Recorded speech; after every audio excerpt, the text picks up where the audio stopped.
दोस्तों, गौतम बुद्ध की हर कहानी इतनी अच्छी है कि हम उन्हें सुनकर जीवन को सफल बना सकते हैं और बहुत कुछ सीख सकते हैं। एक बार एक इंसान अपनी जिंदगी से बहुत परेशान था। वह हर समय अपने आप को कोसता रहता था कि क्या जिंदगी मिली है मुझे, क्या जीवन है, हर परेशानी मेरे ही सर पर क्यों आती है, हर दुख मुझे ही आकर घेर लेता है, हर झंझट मेरे ही ऊपर क्यों आती है।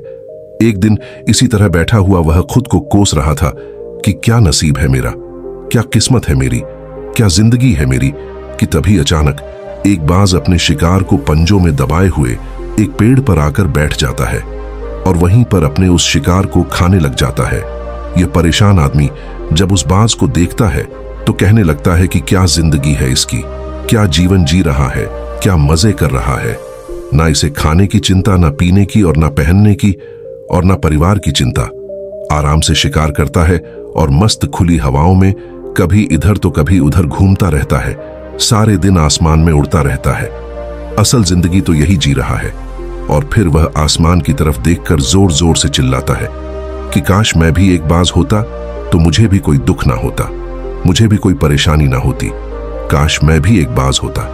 जब वह 2 से 3 बार जोर जोर से चिल्लाता है कि काश मैं भी एक बाज होता तो मुझे भी कोई दुख ना होता, मुझे भी कोई परेशानी ना होती, तो अचानक आसमान में बिजली खड़कने लग जाती है और आसमान से आवाज आती है कि हे इंसान, क्या हमने सच सुना कि तू हमारी दी हुई जिंदगी से परेशान है और तू एक बाज बनना चाहता है। तो इस आकाशवाणी को सुनकर यह इंसान हैरान रह जाता है और आसमान की तरफ देखकर कहता है कि हाँ, मैं सच में अपनी जिंदगी से बहुत परेशान हूं, क्योंकि हर परेशानी मेरे साथ ही है, हर दुख मुझे ही घेर लेता है, हर तकलीफ मेरे ही साथ है। तो आसमान से फिर आवाज आती है कि इंसान, एक बार फिर सोच ले, हमने तुझे बड़ी प्यारी जिंदगी दी है, लेकिन अगर फिर भी तू चाहता है कि हम तुझे बाज बना दें तो हम तुझे बाज बना देंगे, लेकिन अगर एक बार हमने तुझे बाज बना दिया तो फिर हम तुझे दोबारा बाज से इंसान नहीं बनाएंगे। तो ये आदमी तुरंत जवाब देता है कि मैंने अच्छी तरह से सोच लिया है कि मुझे बाज ही बनना है, और एक बार बाज बनने के बाद मैं दोबारा कभी नहीं कहूंगा कि मुझे इंसान बनना है। तभी ऊपर से आवाज आती है कि जैसी तुम्हारी इच्छा, और वह इंसान बाज बन जाता है। बाज बनते ही वह इंसान खुली हवा में उड़ने लगता है। अब वह कभी उड़ता हुआ इधर चला जाता है, कभी उड़ता हुआ उधर चला जाता है और सोचता है कि क्या मजे की जिंदगी है। असल जिंदगी तो यही है, ना कोई चिंता, ना कोई परेशानी, ना कोई डर। वह सारा दिन ऊंचे आसमान में उड़ता रहता है, 2-3 मिनट पंख मारता है, उसके बाद पंख मारना बंद कर देता है और लंबे समय तक हवाओं में तैरता रहता है। इसी तरह हवाओं में तैरते हुए शाम का समय नजदीक आ जाता है तो वह सोचता है कि मेरे पास रहने का ठिकाना भी होना चाहिए, मेरा अपना एक घर होना चाहिए जहां मैं रात में आराम कर सकूं। तो यह सोचकर वह छोटी छोटी लकड़ियां इकट्ठा करने लग जाता है और एक ऊंचे पेड़ पर अपना घोंसला बनाने लग जाता है। एक एक लकड़ियां इकट्ठा करके वह अपने लिए एक सुंदर सा घोंसला तैयार कर लेता है और रात में उसी में सो जाता है और सोचता है सुबह उठकर शिकार भी करूंगा और सुबह उठकर फिर से मौज मस्ती भी करेंगे, खुली हवाओं में उड़ेंगे। सुबह होते ही वह शिकार की तलाश में निकल पड़ता है। हवाओं में उड़ता रहता है, ऊपर से जाकर देखता है कि कहीं जमीन में मुझे कोई शिकार नजर आए तो मैं तुरंत जाकर उसे दबोच लूं और वहीं पर खा लूं। लेकिन उसे कोई शिकार नजर नहीं आता। काफी समय बीत जाता है, वह लगातार ऊंचाई से शिकार को ढूंढता रहता है, लेकिन उसे कोई शिकार नहीं मिलता। फिर पास ही एक जंगल होता है, यह उस जंगल में चला जाता है, यह सोचकर कि शायद वहां कोई अच्छा सा शिकार मेरे हाथ आ जाए। यह जंगल के ऊपर उड़कर शिकार को ढूंढता रहता है, जंगल के अंदर जाकर भी शिकार को ढूंढता है, लेकिन इसे वहां भी कोई शिकार नहीं मिलता। अब शाम का समय नजदीक आ जाता है। वह मायूस होकर वापस अपने घोंसले की तरफ लौट रहा होता है कि रास्ते पर थक कर एक पेड़ के ऊपर बैठ जाता है। जब वह पेड़ के ऊपर बैठा होता है तो उसकी नजर एक बीमार चिड़िया पर पड़ती है जो कि घायल अवस्था में होती है। यह तुरंत जाकर उसे दबोच लेता है, उसके पंख निकालकर अलग कर देता है और उसे खा जाता है। उस चिड़िया को खाने के बाद वह अपने घोंसले की तरफ उड़ जाता है और रास्ते में सोचता है कि चलो बीमार चिड़िया ही सही, लेकिन कुछ तो खाने को मिला। वह अपने घोंसले पर पहुंचकर आराम करने लगता है और सोचता है सुबह एक अच्छा सा शिकार पकड़ना पड़ेगा और अपनी भूख मिटा लूंगा। जैसे ही सुबह का प्रकाश होता है वह निकल पड़ता है अपने शिकार की तलाश में। वह हवा में उड़ता रहता है, लेकिन आज फिर कोई शिकार इसके हाथ नहीं आता। काफी समय बीत जाता है। यह ऊंचाइयों पर जाकर अपनी तेज नजरों से शिकार को ढूंढने की पूरी कोशिश करता है, लेकिन इसे कोई भी शिकार नजर नहीं आता। फिर वह पास के उस जंगल की तरफ चला जाता है, लेकिन इसे वहां भी कोई शिकार नहीं मिलता। इसी प्रकार पूरे दिन उड़ते उड़ते शाम का समय नजदीक आ जाता है तो यह निराश होकर वापस लौटने लगता है और रास्ते में एक पेड़ पर आकर बैठ जाता है। सोचता है शायद आज फिर कोई बीमार ही चिड़िया मिल जाती, लेकिन हर बार किस्मत मेहरबान थोड़ी होती है। अब तो कोई बीमार चिड़िया भी नहीं मिलती। वह थक हार कर वापस अपने घोंसले की तरफ चल पड़ता है और घोंसले पर पहुंचकर भूखा प्यासा ही सो जाता है और सोचता है कल सुबह एक बड़ा सा शिकार करूंगा और आज की भूख भी मिटा लूंगा। वह रात को अपने घोंसले में सोया होता है, गहरी नींद में होता है कि तभी एक भयानक तूफान आता है। इस तूफान की हवा इतनी तेज होती है कि इसके घोंसले को उड़ाकर फेंक देता है और घोंसला बर्बाद हो जाता है। बाज बुरी तरह घायल हो जाता है। तूफान के रुकने के बाद बारिश शुरू हो जाती है। तेज बारिश होती रहती है, पर यह किसी तरह से पेड़ों के नीचे छुप कर बैठा रहता है। बड़ी मुश्किल से इसकी रात कटती है। जब सुबह होती है तो बारिश रुक जाती है। बारिश के रुकते ही चारों तरफ खुशियां छा जाती हैं। चारों तरफ हरियाली छा जाती है। नदियां और झरने तेजी से बहने लगते हैं।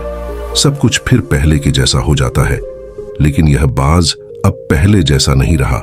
इसका पांव बुरी तरह घायल हो चुका था। इसके पंजे में एक लकड़ी लगी थी। उसकी वजह से इसका पंजा बुरी तरह क्षति विकट हो गया था।